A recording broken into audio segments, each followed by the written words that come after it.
Setelah itu kami 22 adegan tragis terungkap dalam rekonstruksi pembunuhan Kesha Irena Yola Lestaluhu oleh tersangka Agung Suyono Wahyudi Ponidi, Oknum TNI AL Makolan Tamal, 14 Sorong, Papua Barat.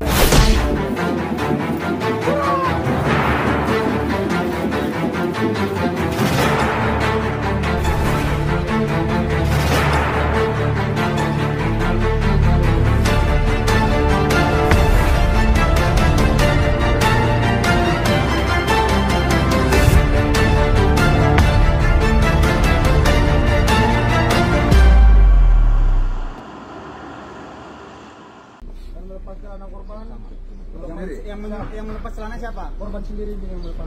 Kemudian korban melepas celana. Kasus pembunuhan Kesha Irena Yola Lestaluhu kembali mencuat setelah rekonstruksi kasusnya digelar di Makolan Tamal, 14 Sorong.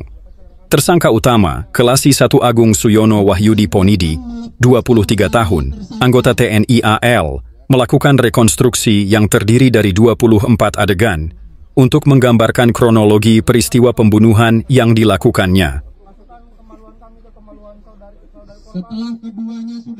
Rekonstruksi pembunuhan Kesha Irena Yola Lestaluhu oleh Agung Suyono Wahyudi Ponidi, Oknum TNI AL, di Sorong, Papua Barat Daya ini, mengungkapkan 22 adegan tragis. Rekonstruksi tersebut dilakukan oleh pihak kepolisian untuk memastikan kronologi kejadian dan mengumpulkan bukti. Berikut 22 adegan pembunuhan Kesha Irena Yola Lestaluhu yang dilakukan oleh Agung Suyono Wahyudi Ponidi, Oknum TNI AL Makolan Tamal, 14 Sorong, Papua Barat saat rekonstruksi. 1. Pertemuan antara tersangka Agung Suyono Wahyudi Ponidi, Oknum TNI AL Makolan Tamal, 14 Sorong, Papua Barat dan Kesha di sebuah tempat hiburan malam. 2. Tersangka Oknum TNI AL meminum alkohol bersama Kesha. 3. Kesha menolak ajakan tersangka Oknum TNI AL untuk pergi ke hotel. 4. Tersangka Oknum TNI AL memaksa Kesha untuk pergi ke hotel. 5. Kesha berusaha melarikan diri, tetapi tersangka Oknum TNI AL menangkapnya. 6. Tersangka Oknum TNI AL membawa Kesha ke sebuah tempat terpencil. 7. Tersangka Oknum TNI AL melakukan kekerasan fisik terhadap Kesha. 8. Kesha berusaha meminta tolong, tetapi tersangka Oknum TNI AL menutup mulut Kesha. 9. Tersangka Oknum TNI AL memaksa Kesha untuk melakukan hubungan badan. 10. Tersangka Oknum TNI AL melakukan pembunuhan terhadap Kesha. 11. Tersangka Oknum TNI AL membuang jenazah Kesha di sebuah tempat terpencil. 12. Tersangka Oknum TNI AL membersihkan jejak-jejak kejahatannya. 13. Tersangka Oknum TNI AL melaporkan hilangnya Kesha kepada pihak kepolisian. 14. Pihak kepolisian melakukan penyelidikan dan menemukan jenazah Kesha. 15. Pihak kepolisian menangkap Oknum TNI AL sebagai tersangka. 16. Tersangka Agung Suyono Wahyudi Ponidi, Oknum TNI AL Makolan Tamal, 14 Sorong, Papua Barat, mengakui perbuatannya dan menjelaskan motifnya. 17. Pihak kepolisian melakukan rekonstruksi kejadian untuk memastikan kronologi. 18. Rekonstruksi kejadian dilakukan oleh tersangka Agung Suyono Wahyudi Ponidi, Oknum TNI AL Makolan Tamal, 14 Sorong, Papua Barat, dan dihadiri oleh pihak kepolisian dan saksi-saksi. 19. Pihak kepolisian mengumpulkan bukti-bukti untuk mendukung kasus tersebut. 20. Tersangka Agung Suyono Wahyudi Ponidi, Oknum TNI AL, Makolan Tamal, 14 Sorong, Papua Barat, dijerat dengan pasal pembunuhan berencana. 21. Pihak kepolisian berjanji untuk menindak tegas tersangka Oknum TNI AL pelaku pembunuhan Kesha. Dan 22. Keluarga Kesha menuntut keadilan atas kematian putri mereka.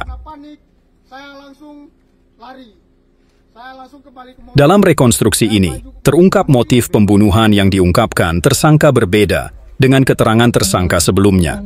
Ia mengaku membunuh korban karena takut korban melaporkannya ke kedinasan. Rekonstruksi tersebut membantu pihak kepolisian untuk memastikan kronologi kejadian dan mengumpulkan bukti-bukti yang diperlukan untuk mendukung kasus tersebut. Kemudian korban melepas celananya sendiri setengah kaki.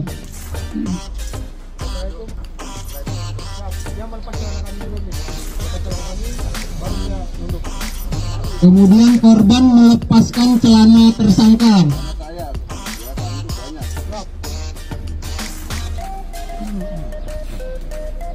Setelah itu apa yang kau laksanakan? Setelah itu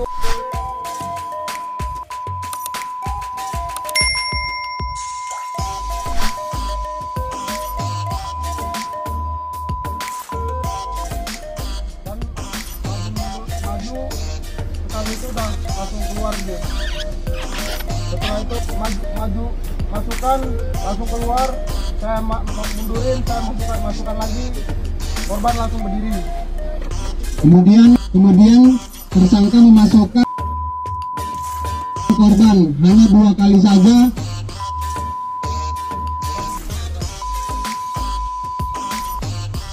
Setelah itu korban bergeser di samping mobil pas.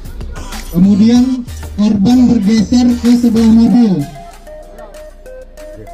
Setelah itu kami saya tanpa berpikir panjang langsung mengambil sangkur yang ada di mobil. Setelah itu tersangka mengambil sangkur yang ada di mobil. Dalam mobil menggunakan tangan kanan dan langsung memegang baju korban. Setelah itu tersangka mengambil kerambit di dalam mobil, kemudian melakukan pembunuhan. Kerambit itu pisau. Gimana cara bunuhnya? Kami tikam pertama di punggung belakang. Setelah itu kami geser ke saya geser ke arah laut. Saya tikam menuruni jalan ke arah pantai. Setelah di bawah, saya tikam lagi. Korban sempat berbalik. Pada saat korban menikam dari belakang, pada saat tersangka menikam dari belakang korban, kemudian korban sempat membalikkan badannya mengarah ke tersangka sambil menuju ke pantai.